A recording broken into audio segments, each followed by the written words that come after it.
Now time for a question period. The member from Leeds, Grenville. Thank you very much, Speaker. My question is to the Premier. The Minister of Education has said she was unconcerned about a potential investigation of the Auditor General into the $3.74 million given to teachers' unions. Does the Premier share similar feelings? Mr. Speaker, will the Premier instruct her members of the Public Accounts Committee to support an Auditor General investigation into the unprecedented windfall given to teachers' unions? Very good. Thank you.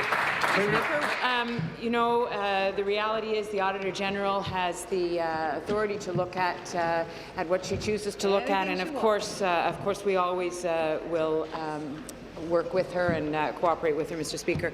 Now, just as I know has been said a number of times in this House, but we are talking about a process that has been successful, Mr. Speaker, that students have remained in the classroom. The agreements were in line with our net zero bargaining framework, Mr. Speaker, and that successful process required extra resources. And I know that the members opposite know that there has been a change, that there has been a transitional process, and it was very important that the resources be in place to make that successful. Mr. Speaker, the other reality is that this money has not flowed.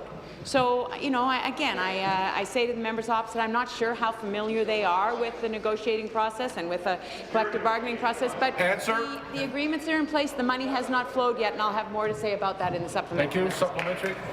Thanks, Speaker. Back to the Premier. It's not just the PCs that are calling for this investigation. The Canadian Taxpayers Federation has said the Premier appears to be funneling public money into these unions, who then turn around and spend money campaigning for her government. They added, this is not the kind of conduct we should expect from a transparent and democratic government, and we think the Auditor General should investigate. Mr. Speaker, will the Premier show some integrity, preempt our motion, and open the books to the Auditor General? Mr.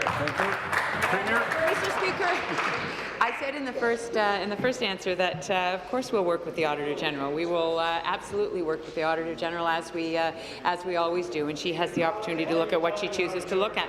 Mr. Speaker, the cost of the successful process that has been undergone with the unions was offset by savings that were found through the collective agreements, Mr. Speaker. The funds did not come out of the classroom, but I said in the first answer, Mr. Speaker, that this money has not flowed, and that is the reality. It's part of the agreement, but it hasn't flowed. And teachers' unions will provide an accounting of their costs, Mr. Speaker.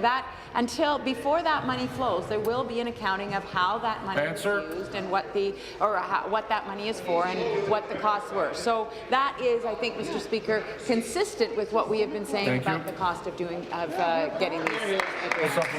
Speaker, I still didn't hear an unequivocal yes to preempting our motion at public accounts. Speaker, even the Toronto Star has called the checks to the unions disturbing. If the government has nothing to hide, if everything is by the book, then why not let the Auditor General review these expenses? Mr. Speaker, why won't the Premier let the Auditor General review the $3.74 million handed out to the unions? Mr. Speaker. Be seated, please. Be seated, please. Thank you. Premier. Speaker, if the Auditor General wants to look at this process, she is welcome to do that, Mr. Speaker. We will work with her.